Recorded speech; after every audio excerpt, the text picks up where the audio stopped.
और देश में सबसे पहले विकास की जब बात होती थी तब सबसे पहले अंत्योदय की बात जिन्होंने की वो पंडित दीनदयाल जी थे। आज उनका जन्मदिन है। हम मेरे जैसे लाखों करोड़ों कार्यकर्ताओं के लिए ये प्रेरणा प्राप्त करने का दिन है। उसी दिन ये सहकारी सम्मेलन हो रहा है, इसका मुझे बहुत बहुत आनंद है। मित्रों, सबसे पहले आजादी के 75 साल के बाद और ऐसे समय पर जब सहकारिता आंदोलन को सबसे ज्यादा जरूरत थी, तब देश के प्रधानमंत्री जी ने स्वतंत्र सहकारिता मंत्रालय बनाया। इसलिए एज एक सहकारी कार्यकर्ता भी और आप सबकी ओर से मैं उनको बहुत बहुत धन्यवाद और साधुवाद देना चाहता हूं। मेरा आप सभी से अनुरोध है कि अपने अपने स्थान पर खड़े होकर सहकारिता आंदोलन का अनुमोदना जो प्रधानमंत्री जी ने किया है, हम सब इसकी ताली बजाकर स्वागत करें और उनके प्रति धन्यवाद ज्ञापन करें। मैं फिर से एक बार देश भर के करोड़ों सहकारिता के कार्यकर्ताओं के ओर से, सहकारिता की नेताओं की ओर से प्रधानमंत्री जी का धन्यवाद करना चाहता हूं। और मेरी ओर से एक विशेष धन्यवाद करना चाहता हूं क्योंकि मेरी रुचि का जो विषय है, देश में सबसे पहला सहकारी मंत्री बनने का मौका उन्होंने मुझे दिया है, मेरे लिए बहुत गौरव की बात है। आज यहां जब हम खड़े हैं और एक नई शुरुआत सहकारिता आंदोलन को बल देने की, गति देने की, दिशा देने की शुरू होने जा रही, उस वक्त मैं इतना कहना चाहता हूं कि प्रधानमंत्री जी ने इस मंत्रालय का स्थापना किया है, तब मैं सहकारिता मंत्री के नाते देश भर के सहकारिता के नेताओं को, कार्यकर्ताओं को कहना चाहता हूं कि निग्लेक्शन का टाइम समाप्त हुआ है, प्रायोरिटी का टाइम शुरू हुआ है। आइए सब साथ में रहकर सहकारिता को आगे बढ़ाएं। देश के विकास के अंदर सहकारिता बहुत महत्वपूर्ण योगदान दे सकती है। देश के विकास के अंदर सहकारिता का योगदान आज भी है, मगर बहुत सारे आयामों के अंदर, आयामों तक हमें पहुंचना बाकी है। हमने इसको नए सिरे से सोचना पड़ेगा, नए सिरे से रेखांकित करना पड़ेगा, हमारे काम का दायरा बढ़ाने पड़ेगा, काम के अंदर शिस्त लानी पड़ेगी, काम के अंदर पारदर्शिता भी लानी पड़ेगी और काम के अंदर सहकारिता की भावना को स्वभाव की तरह, संस्कार की तरह घुल मिलकर सहकारिता के आंदोलन को आगे बढ़ाएं। देश के करोड़ों किसान, वंचित, पिछड़े, दलित, गरीब, उपेक्षित महिलाएं, उनको विकास का मार्ग केवल और केवल सहकारिता के माध्यम से ही प्रशस्त हो सकता है और कोई मार्ग नहीं है। कई लोग सहकारिता की प्रासंगिकता पर सवाल उठाते हैं। उनको लगता है कि सहकारिता आंदोलन इरिलेवेंट हो गया है। मैं बहुत मन से और बहुत मक्कमता के साथ कहना चाहता हूं कि सहकारिता आंदोलन सबसे ज्यादा प्रासंगिक कभी था तो अभी है और बहुत बड़ी मंजिल अभी काटना बाकी है। हर गांव में कोऑपरेटिव के साथ जोड़कर सहकार से समृद्धि, ये मंत्र से हर गांव को समृद्ध बनाना और समृद्ध गांव के संपुट से देश को समृद्ध बनाना, यही सहकारी आंदोलन की भूमिका होती। सहकारिता शब्द सह और कार्य, ये दो शब्दों से बना हुआ है। मिलजुल कर एक लक्ष्य के साथ भातृभाव से एक दिशा में काम करना ही सहकारिता है। और हम हो सकता है, मैं हमेशा कहता हूं, हो सकता है कि देश के करोड़ों लोगों की, हम सब कोऑपरेटिव क्षेत्र में काम करने वालों की ताकत बहुत कम होगी, आर्थिक ताकत भी शायद हमारी कम होगी, मगर हमारी संख्या इतनी बड़ी है, अगर इसको एक बार कोऑपरेटिव के माध्यम से हम इकट्ठा करते हैं तो एक प्रचंड ताकत की निर्मित होती है जिसको कोई हरा नहीं सकता। और ये आत्मविश्वास के साथ सहकारिता आंदोलन ने एक नई शुरुआत करने का समय आ गया है। मोदी जी ने एक मंत्र दिया है सहकार से समृद्धि का, और उन्होंने जो $5 ट्रिलियन की इकोनॉमी का लक्ष्य रखा है, मैं आज मोदी जी को आश्वस्त करना चाहता हूं कि सहकारिता क्षेत्र भी आपके $5 ट्रिलियन की इकोनॉमी के लक्ष्य को पूरा करने के लिए एड़ी चोटी का जोर लगा देगा। और मित्रों, हमारी जो सहकारिता से ताकत बनती है, वो ताकत देश को समृद्ध करने की दिशा में आएगी, इसका मुझे विश्वास है। सहकारिता आंदोलन भारत के ग्रामीण समाज की प्रगति भी करेगा और एक नई सामाजिक पूंजी का कंसेप्ट भी खड़ा करेगा। पूंजी के दुनिया भर में कई व्याख्याएं हैं, मगर हम 10,000 साल से जीने वाले लोग हैं, 10,000 साल की संस्कृति का वहन करने वाले लोग हैं। सामाजिक पूंजी का कंसेप्ट, सामाजिक पूंजी का विचार और सामाजिक पूंजी का संस्कार हमारे सहकारिता आंदोलन को बहुत आगे ले जाएगा। कई देशों के अंदर सहकारिता कानून से अस्तित्व में आती है, कई देशों के अंदर सहकारिता छोटी छोटी पैक्स और बाकी सहकारी समितियों के संविधान से अस्तित्व में आती है। भारत में ये व्यवस्था के लिए जरूरी है। भारत की जनता के स्वभाव में सहकारिता घुल मिल गई है, इसके संस्कार के अंदर सहकारिता है।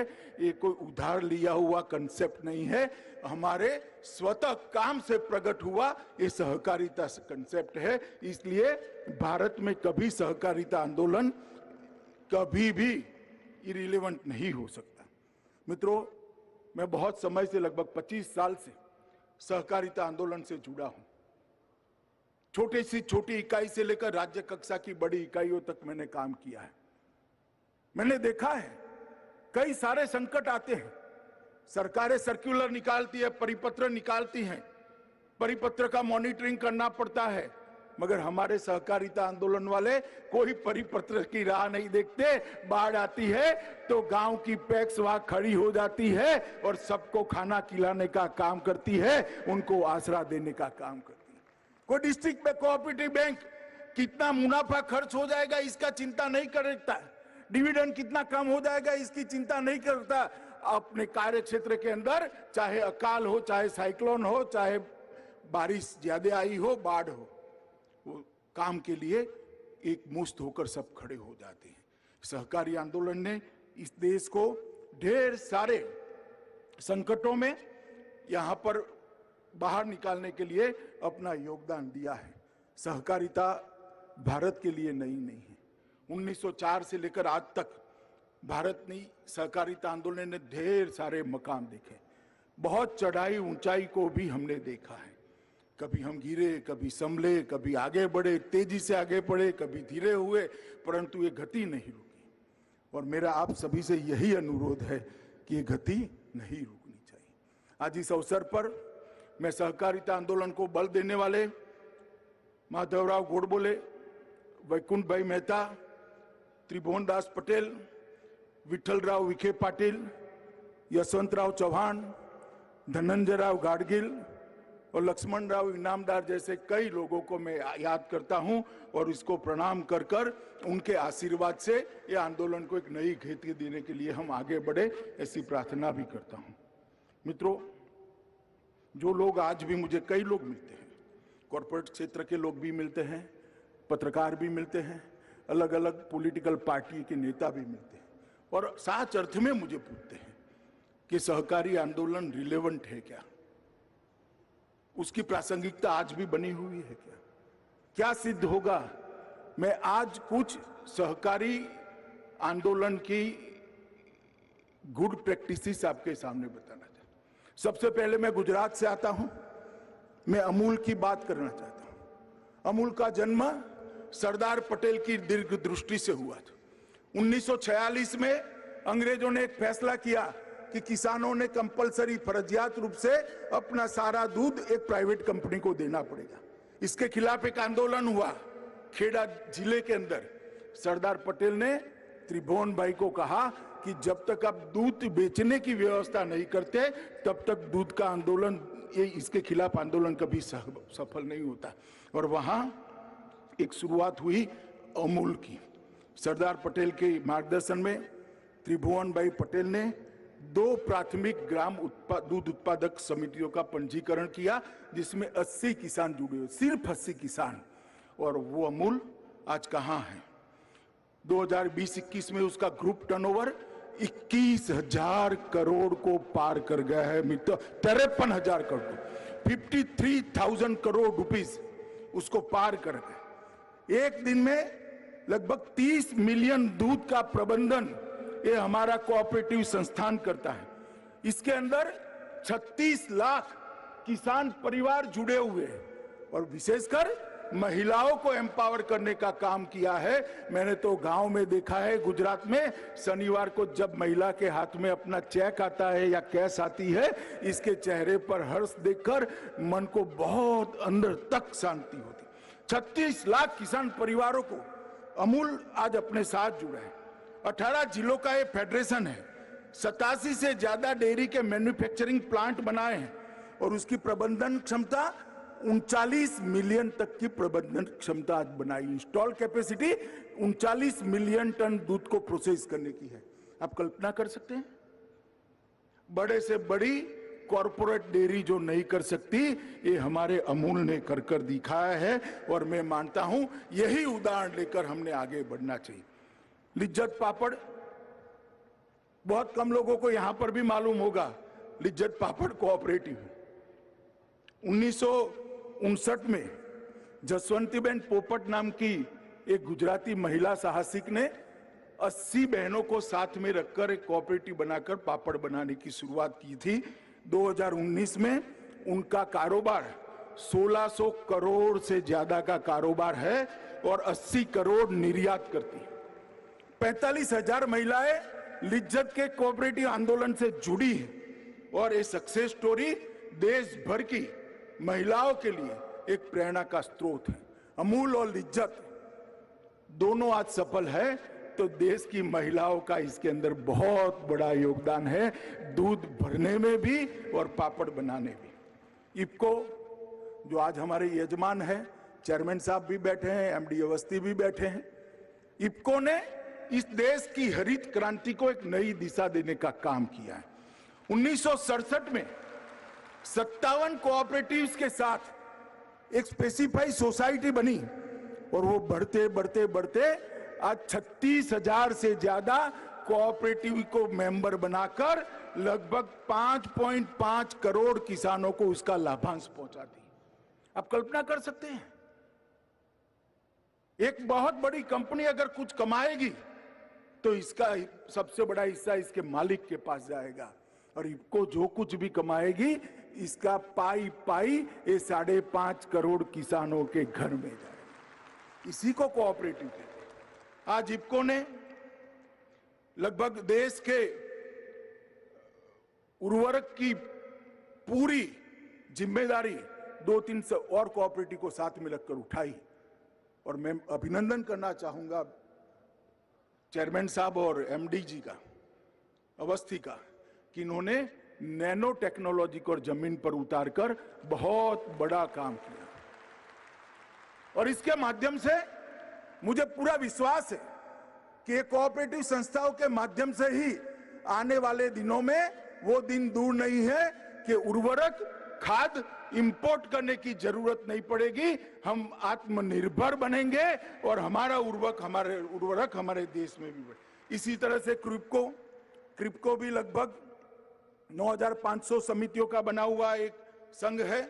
उसकी मूड़ी, शेयर प्रदत्त मूड़ी लगभग 388 करोड़ है। शेयर धारकों को एक साल में 2118 करोड़ रुपए का लाभांश क्रिप्को ने दिया है। आप इससे कल्पना करिए, ये सब सक्सेस स्टोरी है।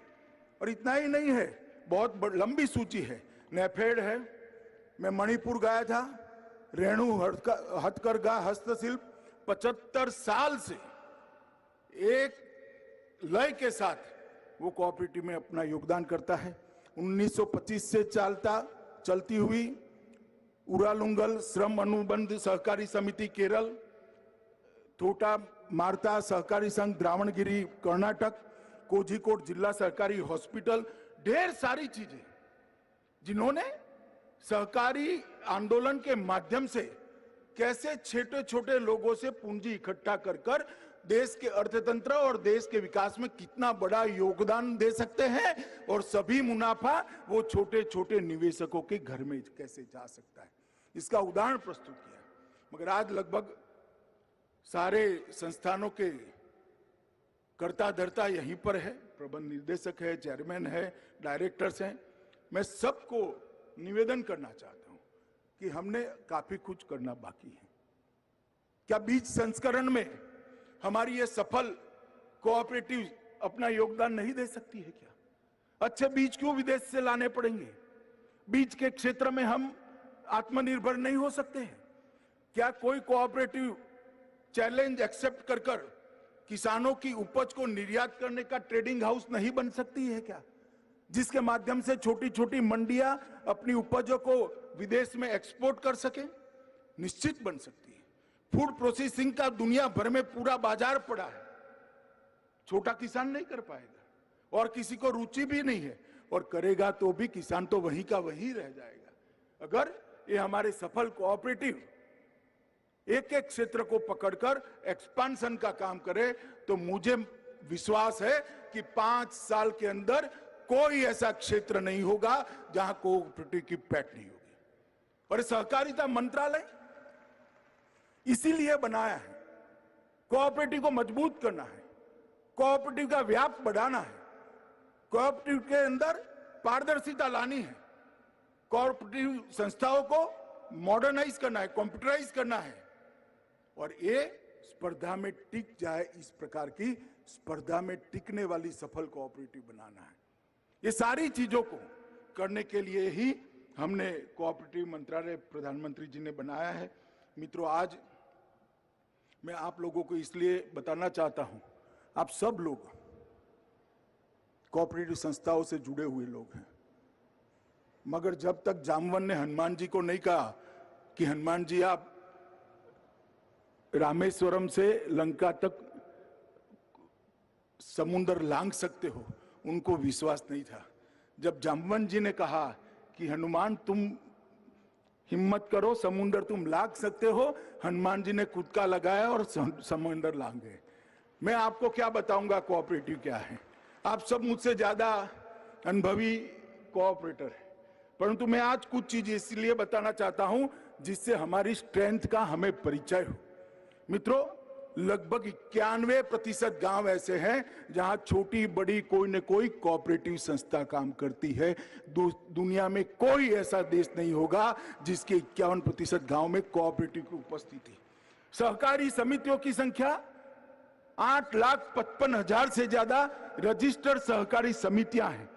लगभग क्रेडिट सहकारी समितियां 8.5 लाख से ज्यादा क्रेडिट कोऑपरेटिव सोसाइटी है। ऋण न देने वाली सहकारी समितियां 7 लाख से ज्यादा है। राष्ट्रीय स्तर के सहकारी संघ 17 से ज्यादा है। राज्य स्तरीय सहकारी बैंक 33 है। जिला स्तरीय सहकारी बैंक 363 है, और लगभग 95,000 में से 63,000 पैक्स काम कर रहे हैं। एक दृष्टि से देखें तो हर 10वें गांव पर एक पैक्स है। मैं आगे बताऊंगा, ये संतोषजनक स्थिति नहीं है, मगर हर 10वें गांव में एक पैक्स होना दुनिया के सहकारिता के आंकड़ों का जब अभ्यास करते हैं तो अपने आप में एक बहुत बड़ी उपलब्धि है। ये पैक्स ही माध्यम है किसान का कल्याण करने का। ये पैक्स ही माध्यम है सरकार जो कम ऋण से लोन भेजती है किसान के लिए, ऋण का पैसा भेजती है, उसको पारदर्शी तरीके से उसके साथ पहुंचाने का। ये पैक्स ही माध्यम है उसको खेती के लिए उपयोगी चीजों को पहुंचाने का।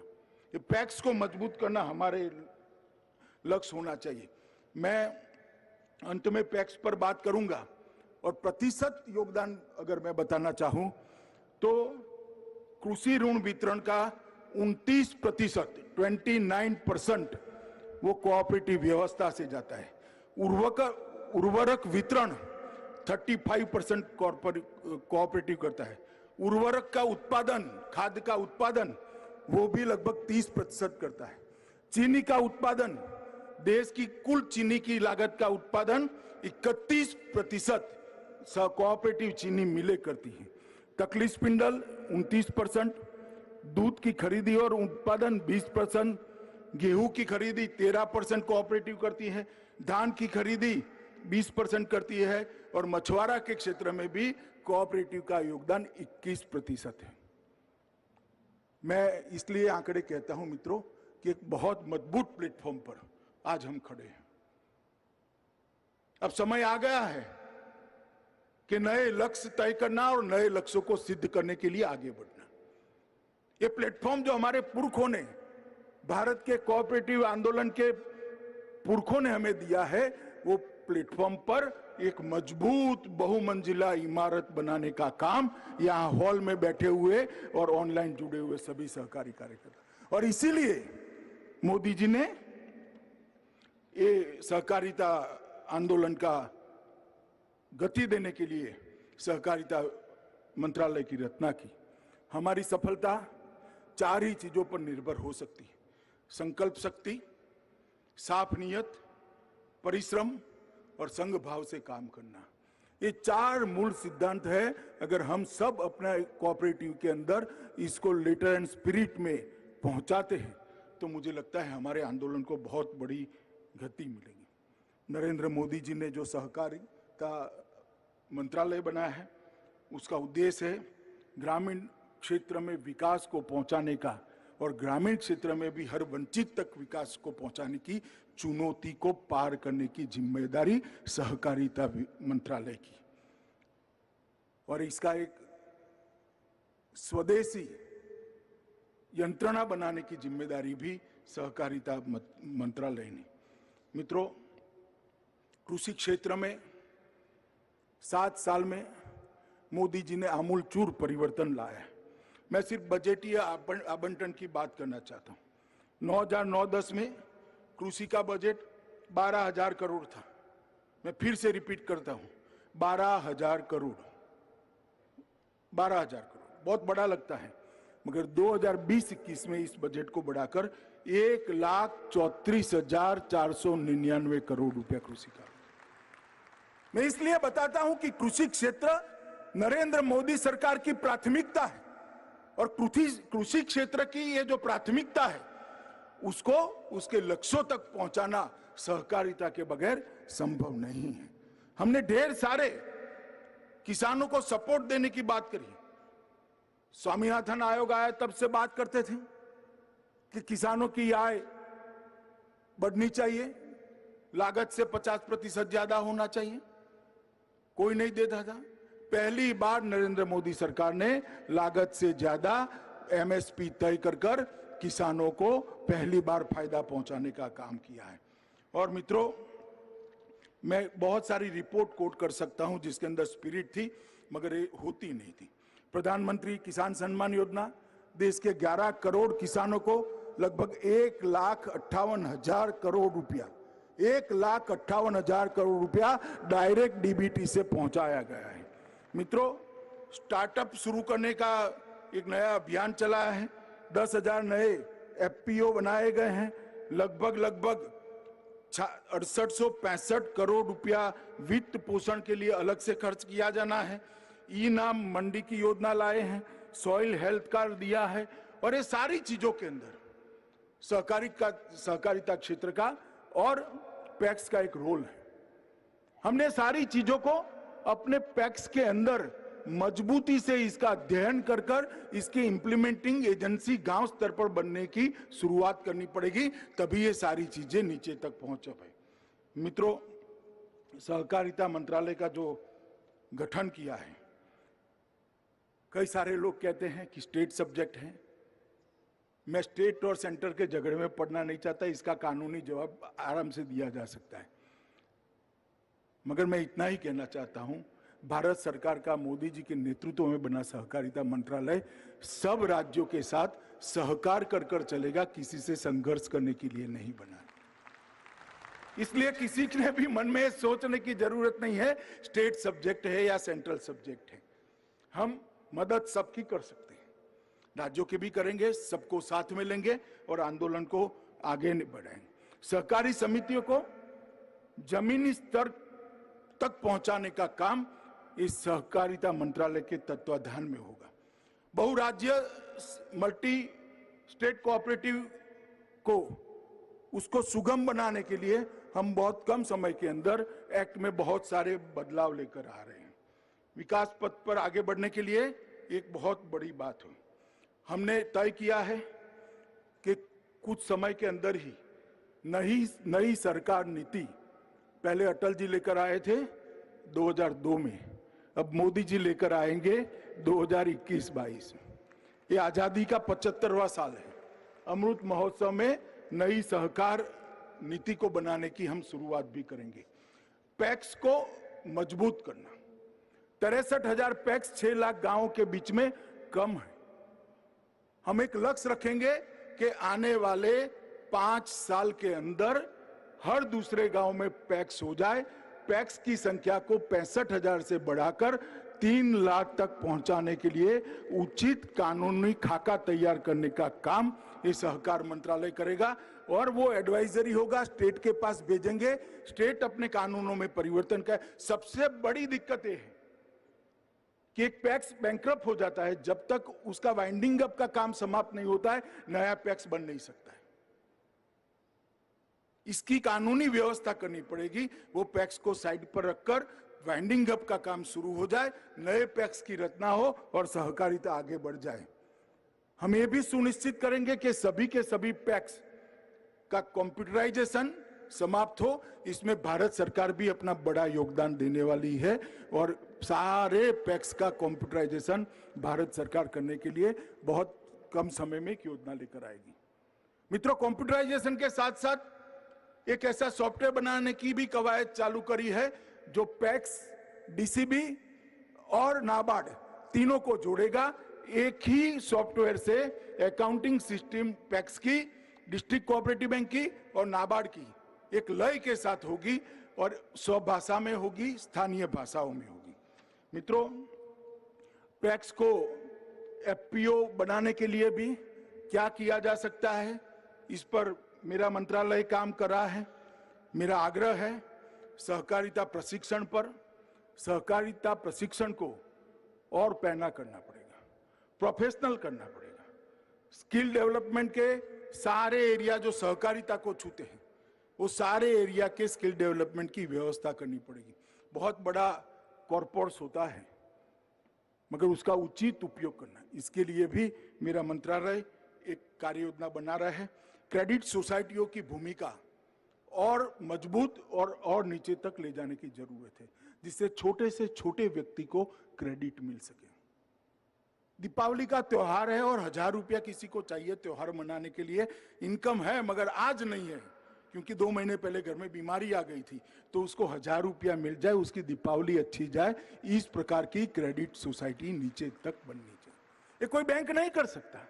बैंक कागज मांगेंगे, अरे भाई इसके पास कागज होते तो 1000 रुपया लेने को काहे को आता, वो कागज नहीं है।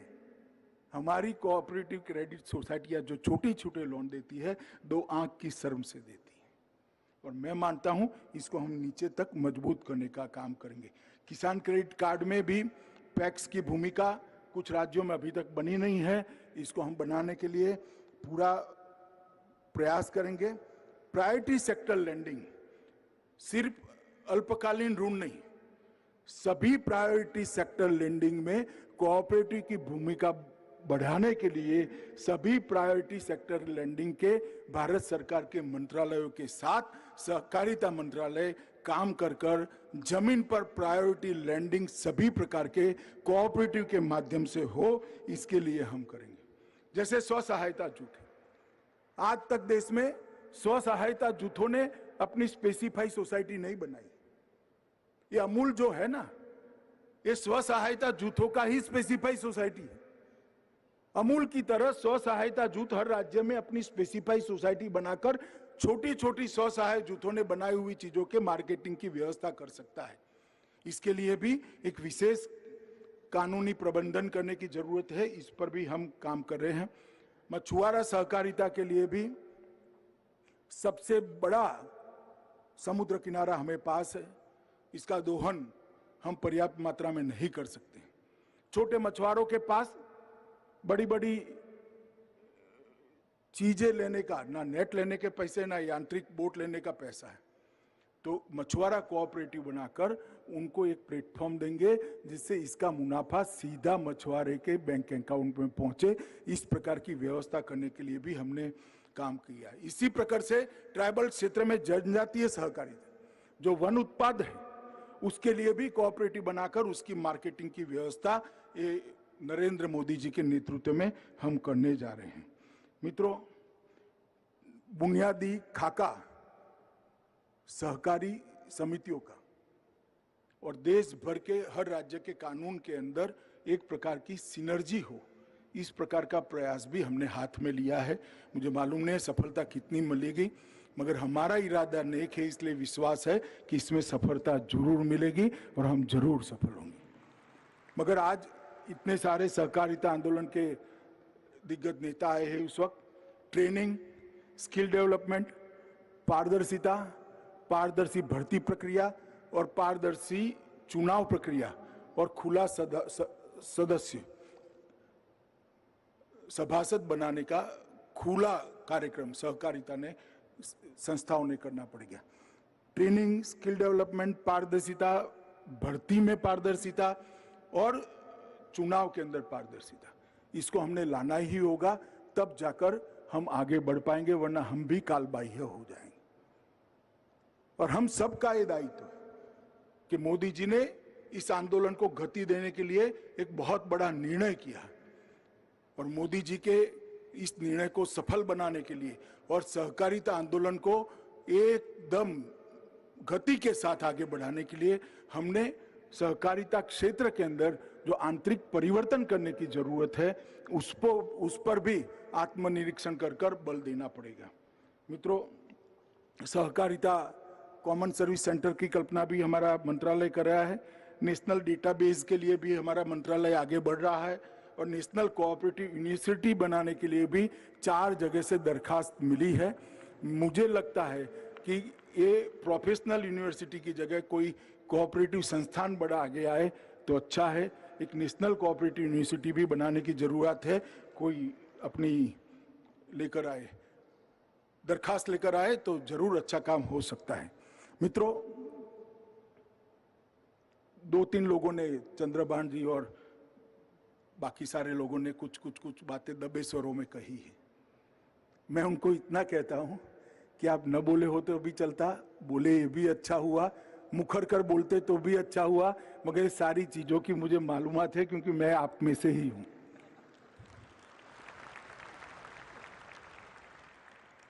कोऑपरेटिव, अर्बन कोऑपरेटिव बैंक के प्रॉब्लम्स, टैक्सेशन के प्रॉब्लम, भेदभावपूर्ण रवैया, सरकार का पक्षपात, सरकारी कर्मचारियों का पक्षपात, ये सारी चीजों से मैं अवगत हूं। मैं आपको विश्वास दिलाना चाहता हूं, इस क्षेत्र के साथ कोई अन्याय नहीं कर पाएगा, इतना भरोसा है। और इसीलिए मोदी जी ने सहकारिता को प्राथमिकता दी है। इसीलिए आत्मनिर्भर भारत के स्वप्न के अंदर सहकारिता आंदोलन को प्रमुख स्थान दिया है और इसीलिए सहकार से समृद्धि का मंत्र नरेंद्र मोदी जी ने दिया है।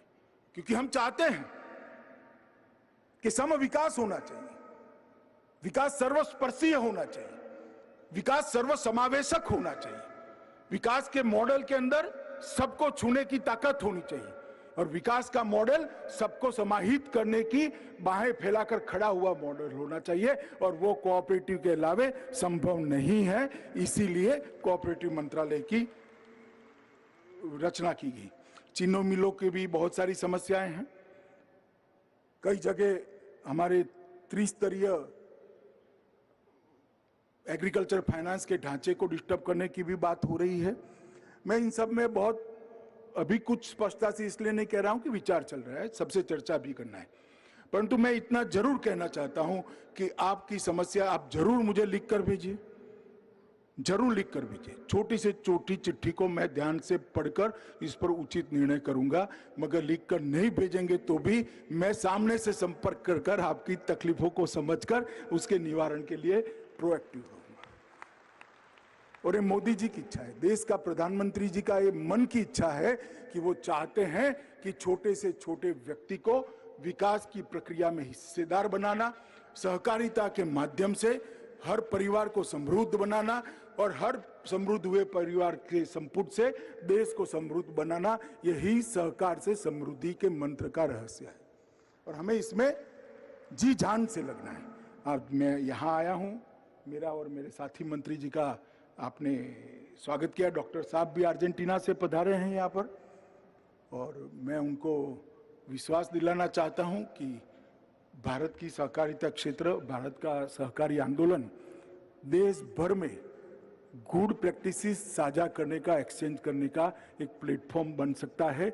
आप इनिशिएटिव लेकर ऐसी कोई संस्था भारत के अंदर इसका हेडक्वार्टर बनाइए जो दुनिया भर की गुड प्रैक्टिसेस के, कोऑपरेटिव गुड प्रैक्टिसेस के एक्सचेंज का माध्यम बने।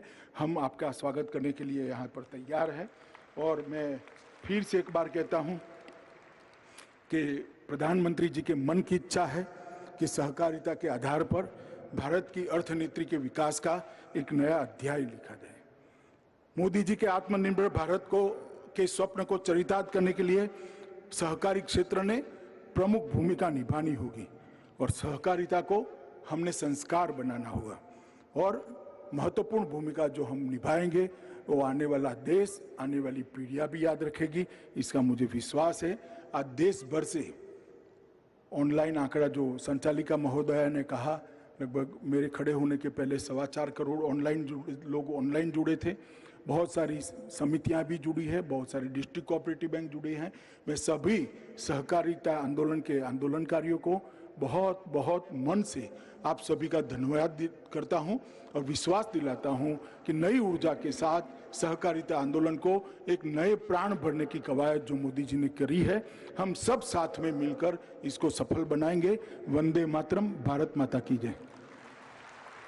सभी से अनुरोध की करतल ध्वनि के साथ केंद्रीय गृह एवं भारत के प्रथम सहकारिता मंत्री माननीय श्री अमित शाह जी तक पुनः अपना अभिनंदन, अपना आभार जाहिर करें। सरकार से समृद्धि जन जन संकल्पित है और यही वजह है कि समय ऑनलाइन और ऑफलाइन कुल 5 करोड़ 82 लाख से ज्यादा लोग सहकारिता के इस महाकुंभ में जुड़े हैं। इफ्को की लीडरशिप में सहकारिता अब तक की दुनिया में सबसे बड़ा ये भव्य आयोजन जिसमें हम सभी शामिल हुए। सहकार से